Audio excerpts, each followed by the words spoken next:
Dumelang Tsibinki. First of all, I just want to say thank you very much for what you guys did, which is very commendable. A lot of criticism came from you guys talking about what the government should have done to prepare for the reopening of schools, which was supposed to be this past weekend, which was the 1st of June, and they had to postpone it for the 8th of June after many videos and many teachers came out and told them, we are not ready, we haven't received the PPPs that you said we are going to provide, and the government took another week to focus on those.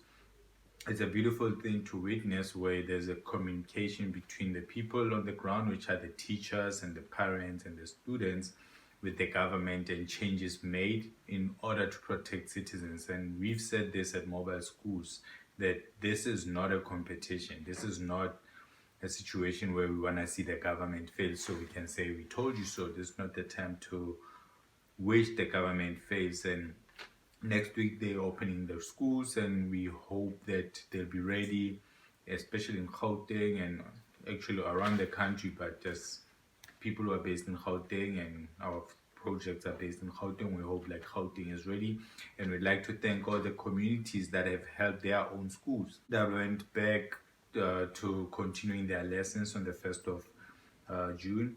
And those are schools that had resources, those are schools that are privately owned, and there are public schools that got support from the community. And nobody ever talks about those situations where the community says, what is it that we can help the government with, instead of just saying we don't have masks, we don't have this and that.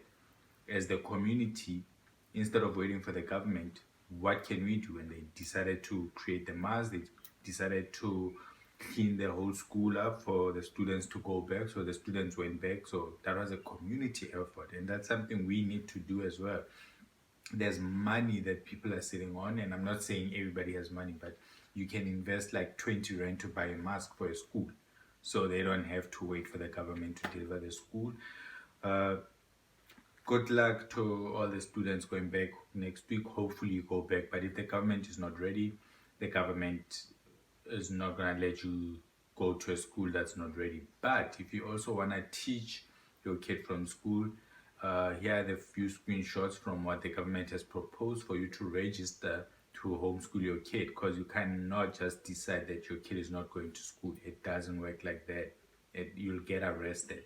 You'll get arrested. Every kid deserves an education. It's in the constitution. You cannot just decide that they're not going to get it because you're uncomfortable.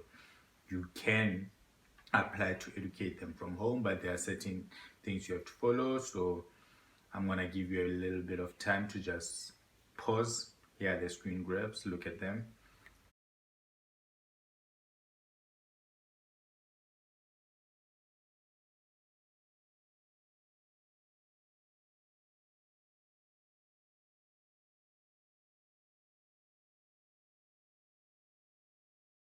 Now that you've read what you have to do to register to homeschool your kid, I hope you have more clarity. If you don't, there was also numbers on websites to go check out to get more information.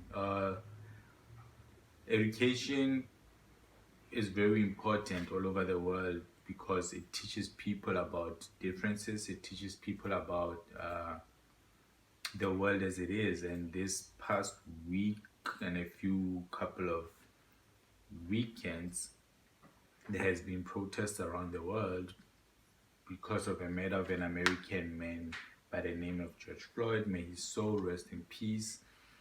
Prayers and thoughts to his family and friends.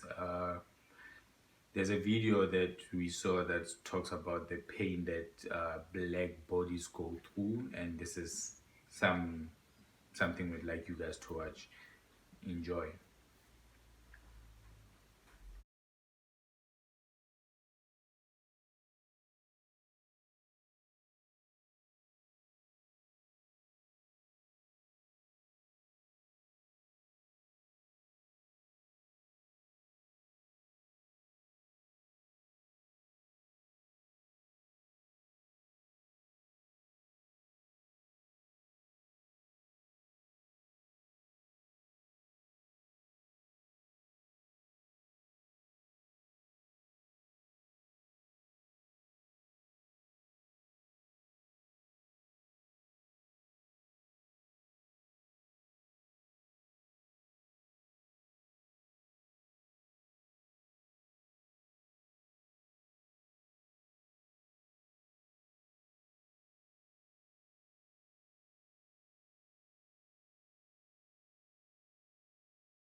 Yes, welcome back. I hope you really enjoyed the video and now you understand what really happens to black people who don't have resources and how inequality spreads and affects a lot of black people in particular, but also brown and minority people in a lot of countries.